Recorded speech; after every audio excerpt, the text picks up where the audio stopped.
Kim Zagorski from UW Stout, and just a little bit of background about you. You do have a PhD in political science, and you also have a degree in international relations. Yes. So first, we were talking about just the last half hour about, kind of the surprises from last night, and we were also talking about some of the big falters of last night. And one of the biggest topics of this race has been age. It's the oldest presidential race in history.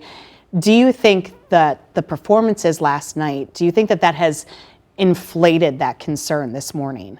I think so. Yeah. I think that is one of the big talking points and spin, if you will, that the Biden campaign and their surrogates is going to have to overcome. And it's a position that they don't want themselves to be in. Mm-hmm. It's rather the opposite, which is why we have this debate scheduled so early, even before the presidential conventions. Yeah. The party conventions are coming up in a few weeks. Sure.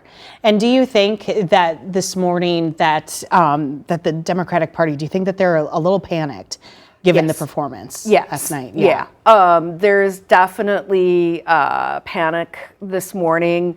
Not unexpected given the highlight of age. I'm sure that the Biden campaign would like to be focusing in more on what former President Trump was saying, highlighting, especially hammering in on immigration, the number of fact checks that had to be that have been done on a lot of the untruths that were said.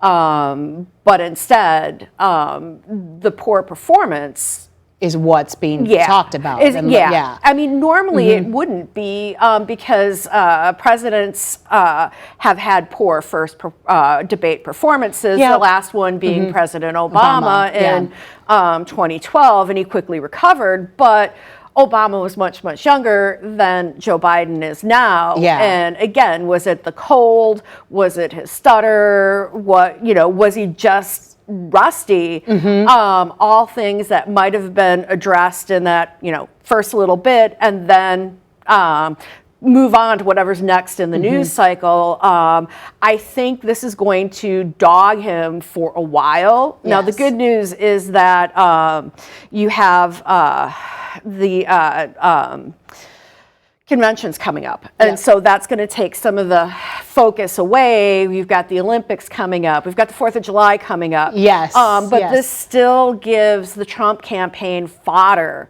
And the Republican National Convention starts in a couple weeks, and they're going to be the one that's going to be setting the tone for it. So after this, we've really seen the Biden campaign being put on the back foot and playing more defense rather than offense, which is kind of what they wanted to do with this debate. Sure. And quickly, we know a lot of people have already made up their mind. Yes. Do you think, though, that after last night, some people might be a little more undecided, maybe? Do you think that this has swayed or changed any people's opinions? I think those people that weren't strongly committed, saying, I'm going to vote for either candidate no matter what, I think those people are still going to stay.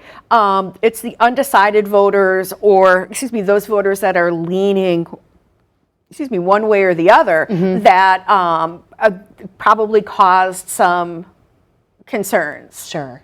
And the next debate that's coming up, do you think that what do you think are going to be the big focuses for each camp? Age. That age is not going to go away, especially for Biden after this performance. Depending on where inflation is, the economy, foreign affairs, given what has been going on in Ukraine, you have what is happening in Israel. Iran is holding their elections today for new presidential elections. So there's a lot out there that can impact United States domestic issues. Do I think that that's going to rise above age in the economy? It's too soon to tell, but I really don't think so. Sure. All right. Thank you so much for joining us so early, Kim. Thank you for having me. Yes, and we'll talk to you after the next debate.